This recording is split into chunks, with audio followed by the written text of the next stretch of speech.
renewal is a perpetual part of like a healthy organization.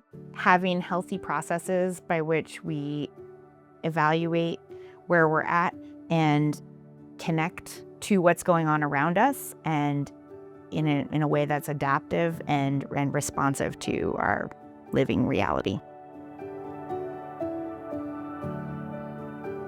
My name is Jade Rockwell. Pronouns are she, her. I live in Richmond, Indiana, and I am one of the pastors at West Elkton Friends meeting in West Elkton, Ohio. Quakerism itself is, started as a revival or renewal process for Christianity at a time when some folks were feeling like the existing church wasn't possible to reform. Things were hard in a lot of ways. Friends started getting the attention of the government, and the fact that they were very engaged with and responsive to the social realities of their world and really saw their faith as pertinent to that was very threatening to the powers that be.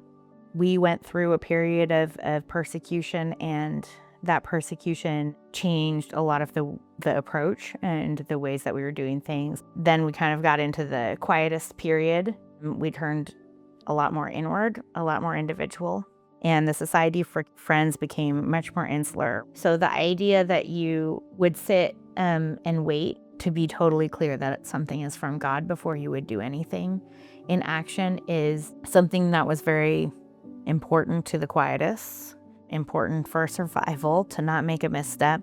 It was also important because of their theology, which emphasized purity of action. Theologically, our emphasis has shifted in the 21st century more towards we are a people called to action. We're living in a time when we can see that inaction is risky. If we're not able to respond to our world, bad things can happen. And we may be morally responsible if we aren't able to be responsive and active. The difficulties with attracting young people is the sort of sense that friends aren't able to act in a responsive way to the world. And sometimes people may say, well, that's the Quaker way. The Quaker way is slow. But I think if we look at our history, that's not the only Quaker way. Abolition is something that we remember as a time when God moved us in a good direction. Embodying our faith in action is also the Quaker way, and we may need to lean more into that.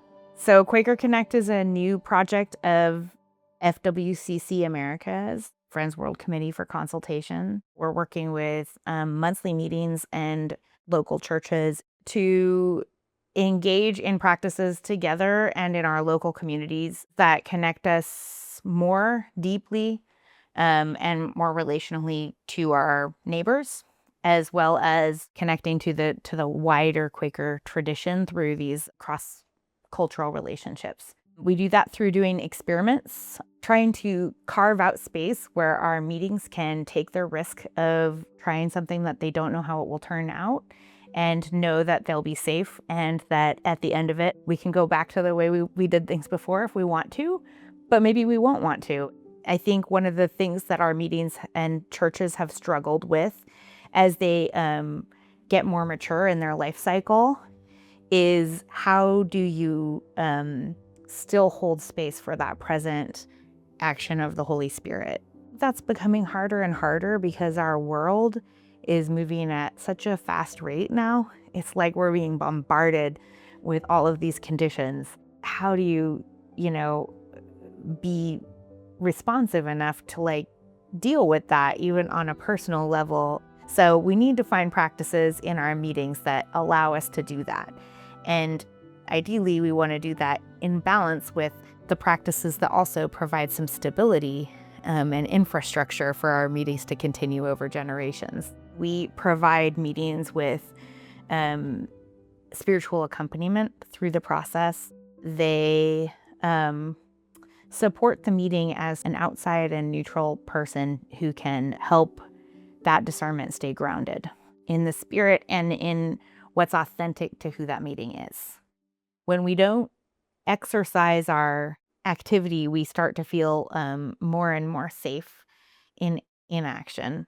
this stagnation that we experience is not unique to Quakers, right? This is a very human thing. This is something that we experience in lots of areas of human life, but maybe particularly in human institutions. That our institutions tend to calcify with time.